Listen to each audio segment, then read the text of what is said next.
من الشيطان الرجيم بسم الله الرحمن الرحيم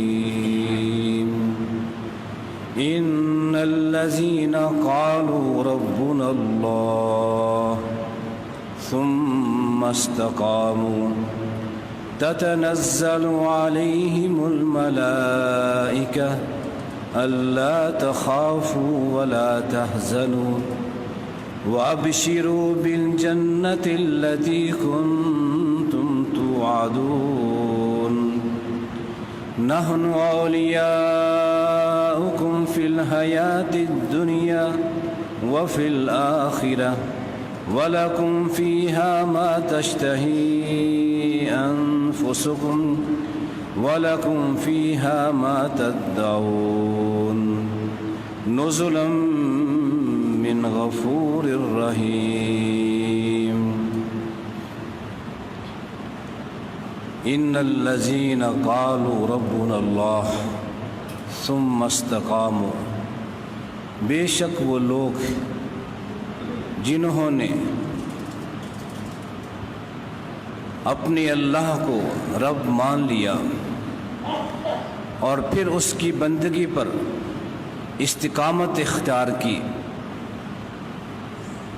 تتنزل علیہم الملائکہ ایسے لوگوں پر فرشتے نازل ہوتے رہتے ہیں اللہ تخافوا ولا تحزنوا جو انہیں اس بات کی بشارت دیتے ہیں کہ کسی قسم کا خوف نہ کرو اور کوئی غم نہ کرو وَأَبْشِرُوا بِالْجَنَّةِ اور تمہیں بشارت دی جاتی ہے اس جنت کی الَّتِي كُنْتُمْ تُوعَدُونَ جس جنت کا تم سے وعدہ کیا گیا نَحْنُ أَوْلِيَاؤُكُمْ فِي الْحَيَاةِ الدُّنْيَا وَفِي الْآخِرَةِ فرشتے ان سے کہتے ہیں ہم تمہارے ساتھی ہیں تمہارے دوست ہیں تمہارے ساتھ ہیں دنیا کی زندگی میں بھی اور آخرت میں بھی وَلَكُمْ فِيهَا مَا تَشْتَهِي أَنفُسُكُمْ اور وہاں جنت میں تمہیں ہر وہ چیز ملے گی جس کی بھی تم چاہت کرو گے جو تم پسند کرو گے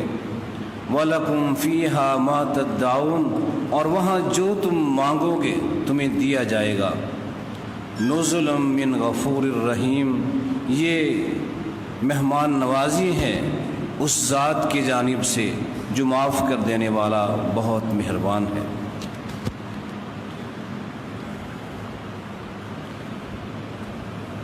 ماہ مقدس رمضان المبارک میں ہم نے اپنے آپ کی تربیت کرنے کی کوشش کی بہت سے نیک اعمال کا خود کو عادی بنانا چاہا اور بہت سے گناہوں کو چھوڑنے کی عادت ڈالی یہی وہ تربیت ہے یہی وہ تزکیہ نفس ہے جو رب ذوالجلال کو ایک مومن سے مطلوب ہے کہ اپنے نفس کو اپنی خواہشات کو اپنی چاہتوں کو کنٹرول کرو اور اپنی ساری چاہتیں ایک اللہ کی چاہت کے تابع کر دو اور وہ کام جو اللہ کو ناپسند ہیں ہر اس کام کو چھوڑ دو ہم نے اس ماہ مقدس میں اپنے آپ کی تربیت کرنے کی کوشش کی اور اس تربیت میں ہم کس حد تک کامیاب ہوئے ہیں یہ رمضان کے بعد کی زندگی اس بات کی شہادت دے گی کہ ہم اس تربیت میں کس حد تک کامیاب ہوئے ہیں ایک تو ہم نے اس ماہ مقدس میں اعمال صالحہ کا نیک اعمال کا عادی بننے کی کوشش کی ہے نماز کو جماعت کے ساتھ وقت پہ پڑھنا ذکر و اذکار کرنا تلاوت قرآن کرنی صدقات و خیرات کرنے لوگوں کے ساتھ ہمدردی کرنی یہ بہت سے نیک اعمال ہیں جن کی ہم نے خود کو عادی بنانے کی کوشش کی ہے اور ماہ رمضان کے بعد پھر انہی معمولات کو، انہی اعمال صالحہ پر استقامت، ان پر دوام، یہ ہم سے مطلوب ہے۔ اگر ہم ان اعمال صالحہ پر دوام کریں گے، ان کو قائم رکھیں گے، تو اس کا معنی یہ ہے کہ ہم ماہ مقدس میں اپنی تربیت کرنے میں کامیاب رہے ہیں۔ لیکن اعمال صالحہ کے ساتھ ساتھ ایک اور چیز جس کی ہم نے تربیت لینے کی کوشش کی ہے، وہ ہے گناہوں کو چھوڑ دینا۔ ہم اس ماہ مقدس میں وہ کام جو اللہ کو ناپسند ہے اسے چھوڑنے کی، اسے ترک کرنے کی خود کو عادت ڈالی۔ یہ ترک معصیت بھی رمضان کے بعد بھی ہمارے اندر موجود رہنا چاہیے۔ 3 چیزیں ہیں جو انسان کی بربادی کا، انسان کی تباہی کا اور گمراہی کا عام طور پر سبب بنتی ہے۔ ایک زبان کا غلط استعمال۔ زبان کا غلط استعمال انسان کو اللہ سے بہت دور کر دیتا ہے، جہنم کے قریب کر دیتا ہے۔ اور زبان کا غلط استعمال یہ انسان کو لوگوں سے دور کر دیتا ہے۔ لوگ ایسے انسان کو پسند نہیں کرتے ہیں جن کی زبان اچھی نہیں ہوتی۔ اور دوسری چیز ہے جنسی خواہشات کی تکمیل۔ جنسی خواہشات کی تکمیل کی وجہ سے بھی انسان بعض اوقات گناہوں کی آلودگی میں پڑ جاتا ہے۔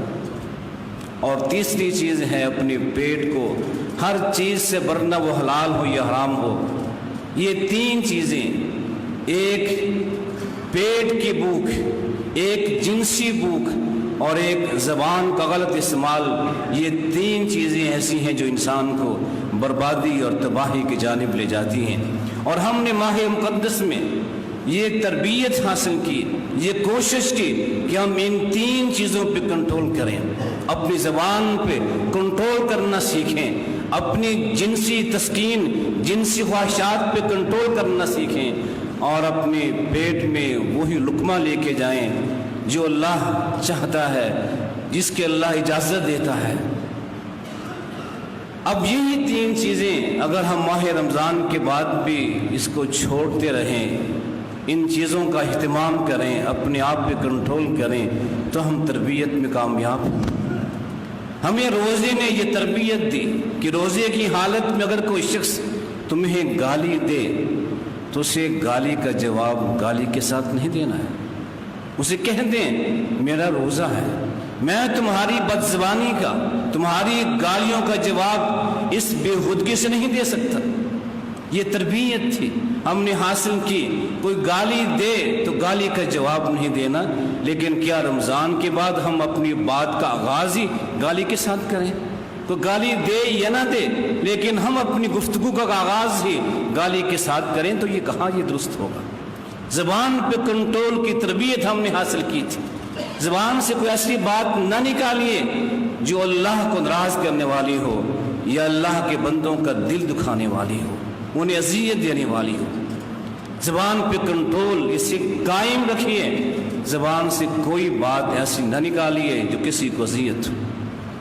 حدیث میں آتا ہے کہ جب کوئی شخص کسی سے لڑتا ہے، گالیاں دے رہا ہے، لیکن دوسرا شخص خاموش ہے، اس کی گالی کا جواب کچھ نہیں دے رہا، خاموشی اختیار کر رہا ہے،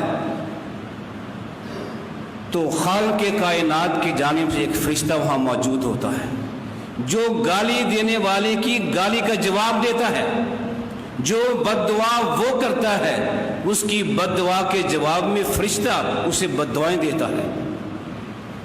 اس انسان کا وکیل بن کے فرشتے اس کی جانب سے جواب دیتے ہیں گالیوں کا، لیکن جب وہ گالیاں سننے والا صبر نہ کرے، وہ بھی اپنی زبان کھول دے، اپنی زبان گندی کر لے، تو فرشتے وہاں سے ہٹ جاتے ہیں کہ اب تم جانو، تمہارا کام جانے، جب تک تم نے اپنی زبان کی حفاظت کی، تمہاری وکالت ہم نے کی ہے، ہم اسے جواب دیتے رہے، لیکن اگر اب تم نے خود اپنی زبان کھول لی ہے، اب تم جانو اور وہ جانے۔ تو اس لیے انسان اپنے آپ پہ کنٹرول کرے۔ اور ایک حدیث میں آتا ہے کہ جو شخص کسی کو گالیاں نکالتا ہے، حقیقت میں وہ شخص اپنی نیکیاں اس انسان کو دے رہا ہوتا ہے۔ اس لیے قیامت کے دن گالیاں سننے والا رب کے حضور میں یہ مقدمہ دائر کرے گا کہ قد شتمنی ھذا، کہ اے اللہ اس نے مجھے گالی دی تھی، آج مجھے اس گالی کا بدلہ دلوایا ہے۔ رب کائنات اس گالیاں دینے والے کی نیکیاں اس انسان کو دے دیں گے جسے اس نے گالی نکالی تھی۔ حقیقت میں جو کسی کو گالی نکال رہا ہے، بدزبانی کر رہا ہے، یہ اپنی نیکیاں اس انسان کو دے رہا ہے، اپنی نیکیاں ضائع کر رہا ہے۔ ہم نے ماہ رمضان میں بہت سی نیکیاں کمائی ہیں، اب ان کی حفاظت کیجیے۔ کبھی بھی زبان کے ساتھ کسی کو دکھ نہ دیجیے، زبان کا غلط استعمال نہ کیجیے، وگرنہ یہ ساری نیکیاں وہ لے جائیں گے جن کے ساتھ ہم بد زبانی کریں گے۔ امام حسن بصری کا یہ واقعہ ہے کہ انہیں ایک شخص نے بہت گالیاں تھی۔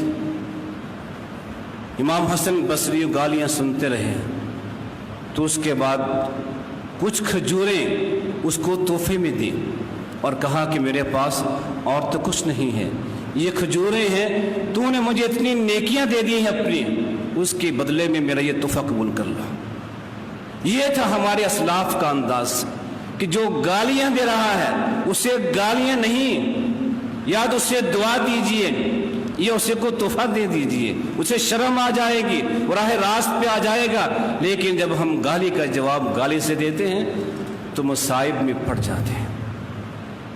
ایک شخص اپنا واقعہ خود بیان کرتا ہے کہ میں سواری پہ جا رہا تھا، راستے میں موٹر سائیکل کے ساتھ ایک اور آدمی ٹکرایا، اس کی غلطی تھی، لیکن بجائے غلطی ماننے کے اس نے مجھے گالی دی۔ مجھے غصہ آیا، میں نے ایک ہتھوڑا پکڑا، اس کے سر پہ دے مارا۔ نہ چاہتے ہوئے انسان قتل ہو جاتا ہے، مجھے پکڑ لیا گیا۔ اس جرم کی پاداش مجھے 22 سال تک جیل میں رہنا پڑا۔ میں جہاں بھی گیا، پہلے تھانے میں گیا، مجھے تھانے والوں نے گالیاں تھی، پھر میں جیل میں گیا، مجھے جیل کے انتظامیہ نے گالیاں دی، میں 22 سال تک گالیاں سنتا رہا۔ اس وجہ سے میں نے ایک گالی برداشت نہیں کی تھی۔ وہ ایک گالی برداشت کر لیتا، اس پہ صبر کرتا تو 22 سال کی یہ قید اور 22 سال تک یہ گالیاں سننا میرے نصیب میں نہ آتا۔ انسان جذبات میں آتا ہے، اپنے آپ پہ کنٹرول کیجئے۔ وہ گالی دیتا ہے، برا بھلا کہتا ہے تو اس کی نیکیاں ضائع ہو رہی ہیں، آپ کو مل رہی ہیں۔ آپ بے فکر رہیے، اس کی گالی کے ساتھ آپ کی عزت میں کمی نہیں آئے گی، آپ کے وقار میں کمی نہیں آئے گی۔ صبر کریں گے تو آپ کا وقار بلند ہوگا۔ اسے دعا دیجئے، اللہ بھی راضی ہو جائے گا۔ اس لیے سب سے بنیادی چیز زبان کی حفاظت۔ دوسری چیز ہے، ہم نے اس مہینے میں اپنے جنسی جذبات پہ کنٹرول کرنا سیکھا۔ ہمارے پاس حلال وسائل موجود تھے، ہم اپنی جنسی تسکین پوری کر سکتے تھے، لیکن ہم نے اس اللہ کے حکم پہ وہ جائز اور حلال وسائل بھی استعمال نہیں کیے کہ رب کا حکم ہے کہ روزے کی حالت میں تم یہ نہیں کر سکتے۔ جب ہم نے یہ تربیت لے لی ہے کہ رب کے حکم کی وجہ سے حلال وسائل بھی استعمال نہیں کیے تو اب حرام وسائل کیوں استعمال کریں؟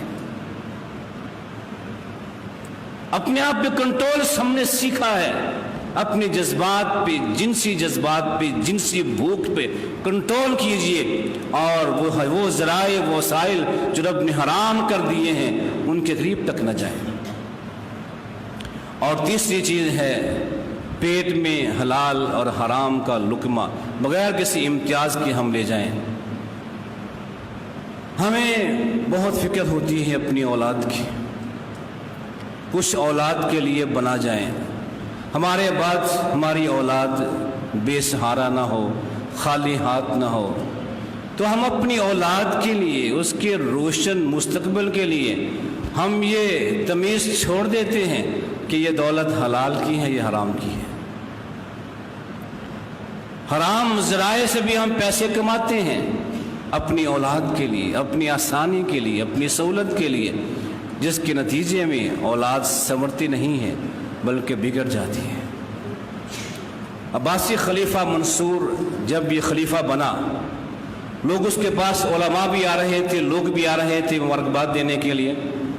تو ایک عالم دین تھے عبداللہ بن محمد بن قاسم، ان کے پاس آئے تو خلیفہ کہتا ہے کہ آپ مجھے کوئی نصیحت کیجیے۔ تو وہ کہتے ہیں کون سی نصیحت؟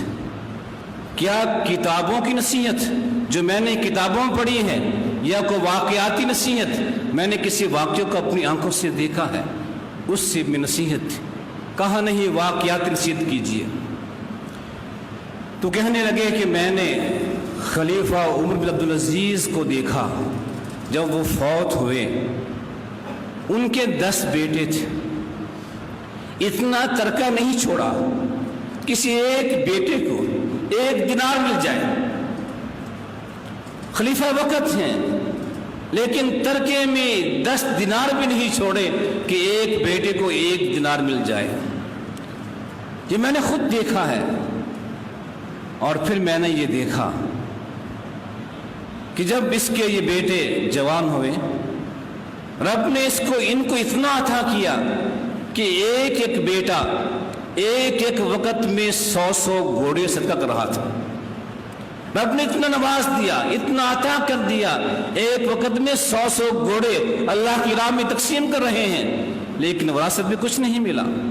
باپ نے حلال کمائی جمع کی، جتنی بھی تھی اولاد کو ملے، لیکن رب نے اس اولاد کی حفاظت کی، اس کو اتنا عطا کیا کہ وہ لوگوں کو دے رہی ہے۔ اس کے مقابل میں ہشام بن عبد الملک، اسے میں نے دیکھا کہ جب وہ فوت ہوا تو اس نے اتنا ترکہ چھوڑا کہ ایک ایک بیٹے کو 10 لاکھ دینار ملے، ایک بیٹے کو 10 لاکھ دینار ملے۔ میں نے اپنی آنکھوں سے دیکھا ہے۔ اور پھر میں نے یہ بھی دیکھا کہ ہشام کے یہ سارے بیٹے ایک وقت آیا لوگوں سے مانگ رہے تھے، بھیک مانگ رہے تھے۔ جب حرام کمائی باپ چھوڑ کے جائے گا تو یہ نہ سمجھے کہ میری اولاد خوشحال ہو جائے گی، اس کا تحفظ ہو جائے گا، نہیں، یہ ذمہ داری رب کی ہے۔ ہر مخلوق کا رزق رب کے ذمہ ہے، اس نے اپنی مخلوق کو دینا ہے۔ اگر ماں باپ اپنی اولاد کے لیے حلال کمائی کا اہتمام کریں گے، رب تعالیٰ زندگی میں بھی ان کی اولاد کی حفاظت کرے گا، اور ان کے بعد بھی ایسی اولاد کی حفاظت رب کے ذمہ ہے۔ لیکن جب ہم اپنی سوچ کے ساتھ کہ اپنے بچوں کے لیے ہر چیز رکھ جائیں، جمع کر جائیں، بے شک وہ حرام کی کیوں نہ ہو، تو پھر اولاد کو سکون نہیں ملتا۔ اس لیے ہمیشہ یہ رمضان سے ہم نے سبق سیکھا ہے کہ رب کے کہنے پہ روزے کی حالت میں حلال چیزیں بھی چھوڑ دیے، تو جب اس کے کہنے پہ حلال چیزیں چھوڑ دی ہیں تو ساری زندگی جو اس نے حرام کر دیا ہے اسے کیوں نہیں چھوڑتے؟ یہ تربیت کا حصہ ہے۔ رمضان میں ہم نے گناہوں کو ترک کرنے کی تربیت لی ہے، اس میں کوشش کیجئے اعمال صالحہ پر بھی دوام ہو، جو نیک اعمال کیے ہم نے ان پہ ہمیشگی اختیار کیجئے، اور وہ گناہ جو ہم نے چھوڑے ہیں اپنے جذبات کی، ہم نے اپنے ضبط نفس کی تربیت لی ہے، اس پر کا ہم خیال کریں کہ رمضان کے بعد بھی وہ گناہ جو ہم نے چھوڑے تھے ان گناہوں کو چھوڑتے رہیں۔ ایسا نہ ہو، کچھ لوگ ایسے بھی ہوں گے جنہوں نے رمضان کے مہینے میں گناہ چھوڑ دیے تھے اس وجہ سے کہ بعد میں کر لیں گے۔ بہت سے ایسے لوگ ہوں گے کہ رمضان میں گناہ نہیں کیے، دل کرتا تھا گناہ کرنے کو، لیکن کہا کہ رمضان میں نہیں کریں گے، یہ ہم بعد میں کر لیں گے۔ تو ہم نے گناہ چھوڑے، اس کو مؤخر کیا ہے، چھوڑا نہیں ہے۔ گناہ چھوڑیے، رب کے لیے گناہ نہیں کرنا ہے، لیکن یہ عزم ہو، نیت ہو کہ رمضان کے بعد ہم گناہ کر لیں گے، تو پھر یہ رب ایسے اعمال قبول نہیں کرتا۔ گناہ چھوڑنا ہے تو چھوڑنا ہے، اسے مؤخر نہیں کرنا کہ چند دن کے لیے، 1 ماہ کے لیے مؤخر کر دیں، بعد میں ہم یہ سارے کام کر لیں گے، نہیں، ایسی چیزیں رب کے ہاں قبول نہیں ہوتی۔ جب گناہ کا عزم موجود ہے کہ میں نے رمضان کے بعد یہ گناہ کرنے ہیں، یہ کوئی توبہ نہیں ہے، استغفار نہیں ہے، اور رب تعالیٰ ایسی چیزیں قبول نہیں کرتے۔ اس لیے یہ عزم کیجئے جو گناہ ہم نے چھوڑ دیے تھے وہ چھوڑ دیے ہیں ہمیشہ کے لیے، رمضان کے بعد بھی ہم گناہ نہیں کریں گے۔ وَإِلَّا بَلَا